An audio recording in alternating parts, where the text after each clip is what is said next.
Те отиват към старта си. Стартираме на сезона опознавателна обиколка, преди да дадем старт в... Gente, знаеш ли? Gente.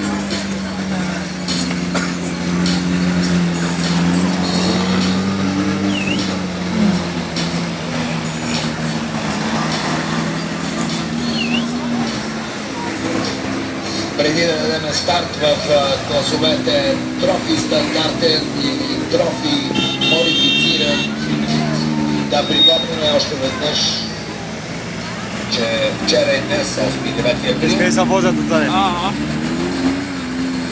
пето издание Древна 2017 Offroad 4x4. Бързо да съобщим какво ще се случи през септември месец път в Златна ябълка,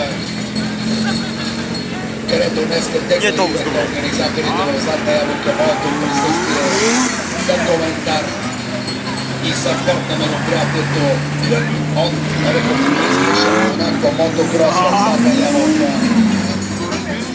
16 и 17 септември отново тук в нашия регион Златна ябълка ще видим най-добрите майстори,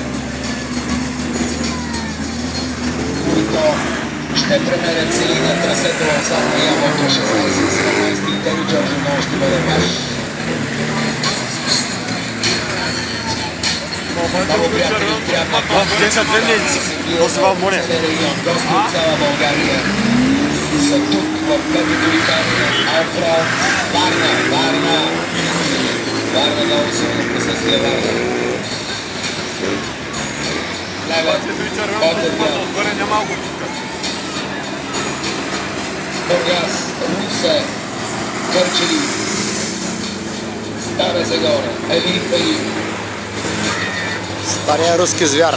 Смолен, Силистра, Троян, Не е познато. Царево също са. Клаксона е. Да.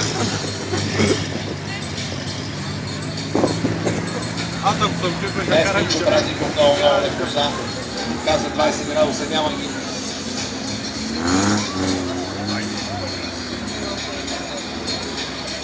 Опознавателна обиколка. Опознавателна обиколка.